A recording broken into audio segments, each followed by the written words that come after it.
An abortion is a medical procedure performed to terminate a pregnancy, resulting in the death of a fetus. Abortions are performed in cases of rape, incest, when the well-being of the mother and/or the fetus is threatened, and in other instances where the mother finds herself unable or unwilling to care for a child.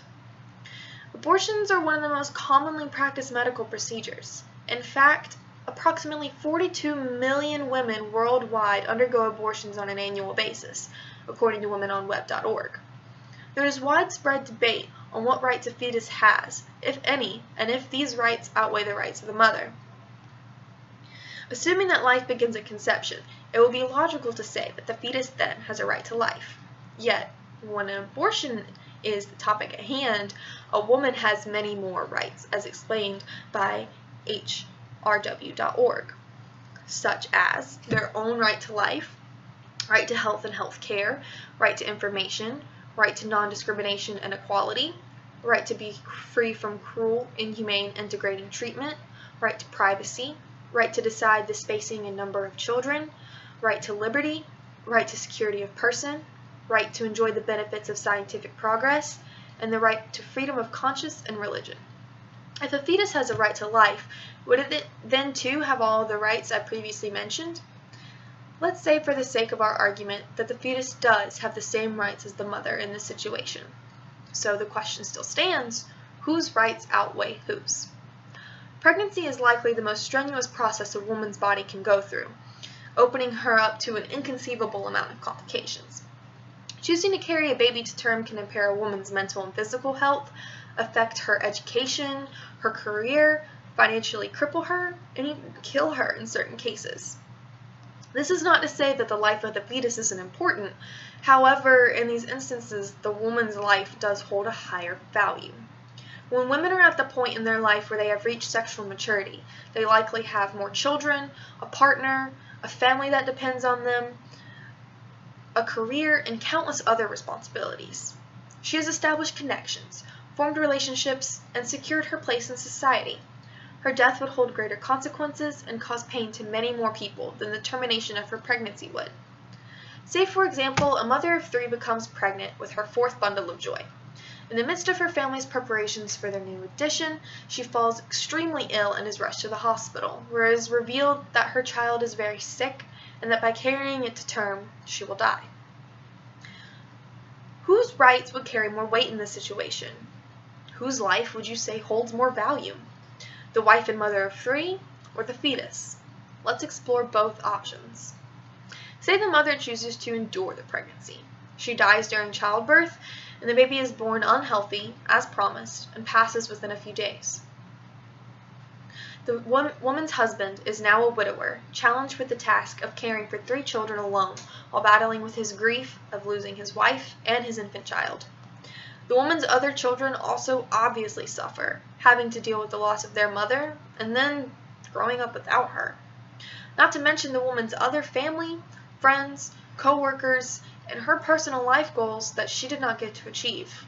Those are all directly affected by her decision to not get an abortion. Now consider that the woman had opted for an abortion. Her and her husband grieve, hold a small funeral for the child, and move to the path of recovery. They raise 3 beautiful children together, and the woman lives a long, fulfilling life, overflowing with achievements that better this world for generations to come. In this scenario, there's one death, one funeral, and so much more life. Now, let's say that a woman finds herself pregnant and is not a mother of 3. She is a young woman in her prime, unmarried, and in her junior year of college.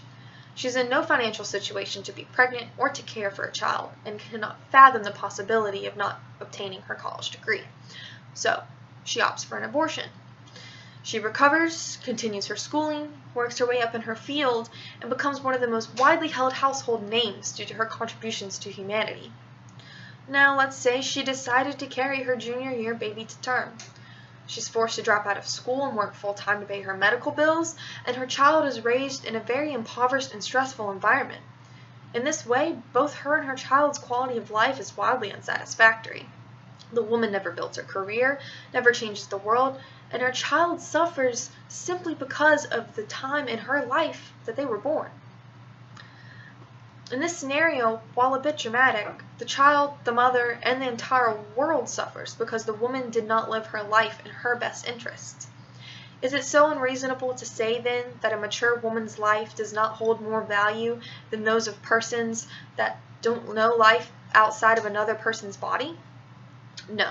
In fact, it is clearly evident that by honoring the rights of the mother as opposed to the rights of the fetus, more people benefit and less people suffer. You might be screaming, but what about the fetus? Is it not conceivable that they too might positively affect humanity if they're allowed to live? What about their wants? What about their desires? So let's imagine that abortion has been made illegal regardless of the circumstances. Research has shown time and time again that the legality of abortion does very little to deter women from seeking them out. This causes women to engage in unsafe abortions that either do not work, cause severe medical complications, or can even kill them. In this scenario, does the fetus not also have the right to health care and the right to enjoy the benefits of scientific progress, along with the right to be free from cruel, inhumane, and degrading treatment?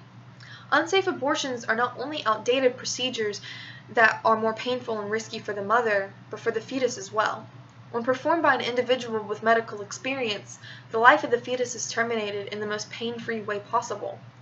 Without this knowledge, there is undoubtedly more suffering caused to the fetus, leading the procedure to become more inhumane and more cruel. Without safe and legal access to an abortion, it's clear that the woman's rights are not the only ones being violated.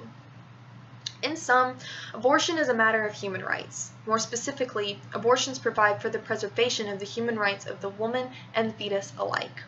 This medical procedure gives many women the opportunity to live lives they otherwise would not be able to, allowing them to grace humanity with their skills, knowledge, and abilities that could better society. Their unborn children also have the right to safe medical treatment when pregnancies are terminated, which is impossible to achieve if abortion is made illegal and/or taboo by society. No life is more important than another. However, when two lives come into question, we must consider whose life at that time holds more value to the life holder, the people connected to them, and the preservation and advancement of society. Thank you.